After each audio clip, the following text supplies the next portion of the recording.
Hello everyone, welcome to history of India. आज हम short notes discuss करेंगे। Theme है आधुनिक दुनिया में पशुचारक।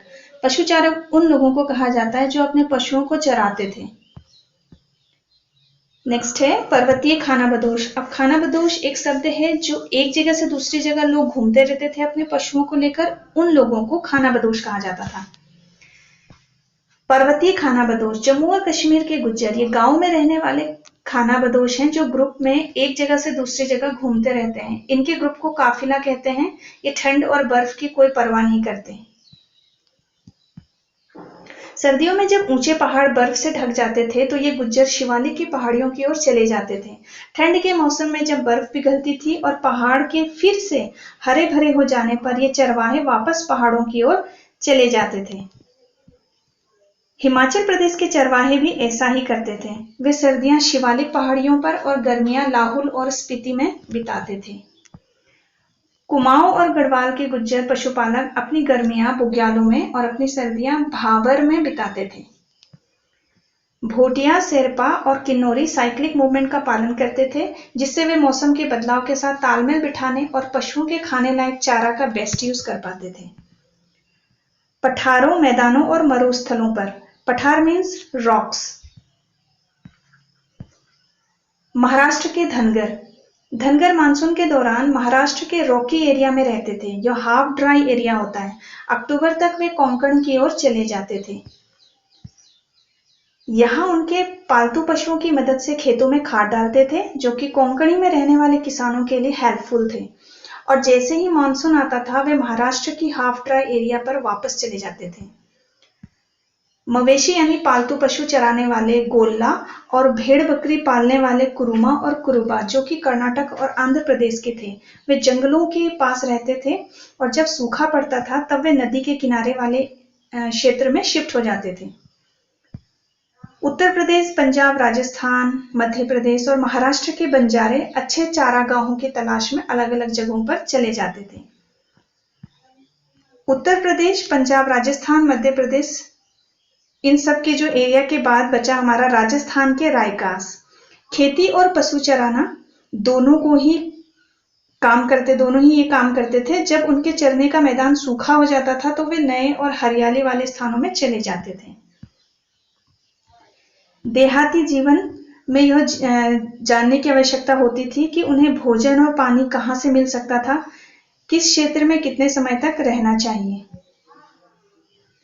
दूसरे किसानों के साथ अच्छा संबंध बनाकर रखने की वजह से उनके खेतों में फसल कटने के बाद बचे हुए घास अपने पशुओं को चराने के लिए देते थे।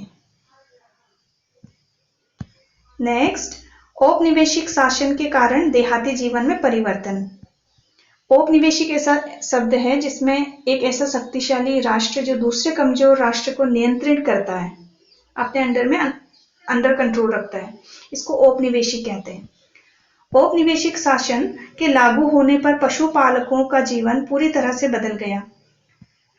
उनके चराई के मैदान कम हो गए, उनके आने जाने में भी रोक टोक होने लगी और राज्य की जो कर थी उसको भी बढ़ा दिया गया था। उनके व्यापार, क्राफ्ट और कृषि उपज में गिरावट आई। परिवर्तनों का सामना करना, कुछ ने अपने झुंडों में अपने पशुओं की संख्या कम कर दी, कुछ ने अपने पशुओं को चराने के लिए नई जगहों की तलाश की, कुछ ने जमीन खरीदी और वहीं पर सेटल हो गए। कुछ गरीब किसानों ने जीवित रहने के लिए पैसे उधार लिए, लेकिन समय के साथ उनके पास जो पैसे उन्होंने लिए थे वो भी नहीं रहे और अपने पशुओं को भी उन्होंने खो दिया और मजदूर बन गए। अफ्रीका में पशुओं को चराना। मसाई, उनके जीवन के तरीके में परिवर्तन। मसाई पशुपालक मुख्य रूप से पूर्वी अफ्रीका में रहते थे। नियम और कानून ने उनके जीवन का तरीका भी बदल दिया था। ऐसी कई समस्याएं हैं जिनका उन्होंने सामना किया था, जिनमें सबसे प्रमुख है उनके चारागाहों यानी चराने की जगह का लगातार नष्ट होना। इसके कई कारण थे। अफ्रीका में जितने भी एरिया थे उन पर कब्जे के लिए संघर्ष, क्षेत्र को विभाजित उपनिवेशों में विभाजित करना, क्षेत्र को विभिन्न उपनिवेशों में विभाजित करना, अच्छे चारागाहों पर व्हाइट पीपल्स का कब्जा हो रहा था। चराने की जो सबसे अच्छी जगह थी, उन जगहों को national parks end game reserves में बदल दिया गया था। काउको लैंड चरवाहों को भी इसी तरह की परेशानियों का सामना करना पड़ा था।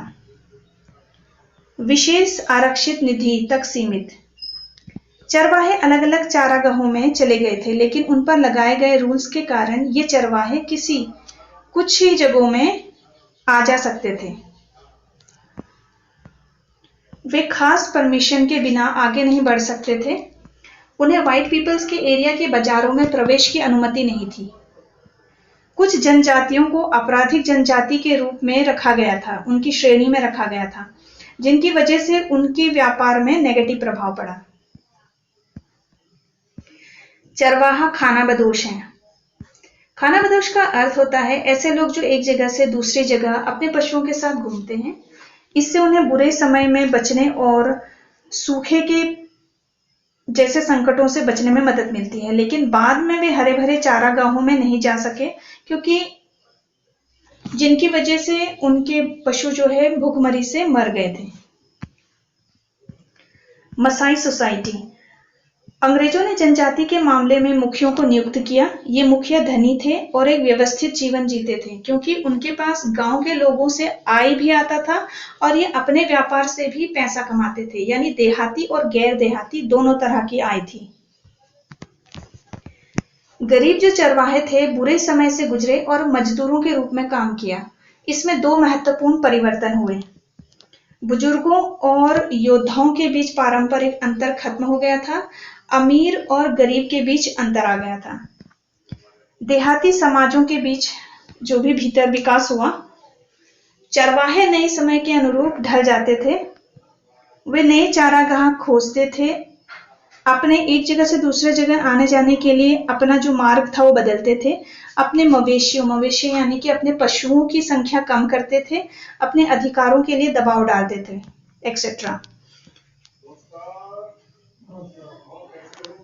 आज इस बात पर जोर दी जा रही है कि देहाती खानाबदोश जीवन का सबसे अच्छा रूप है, जो दुनिया के ड्राई, हाफ ड्राई और पहाड़ी क्षेत्रों के लिए सूटेबल है।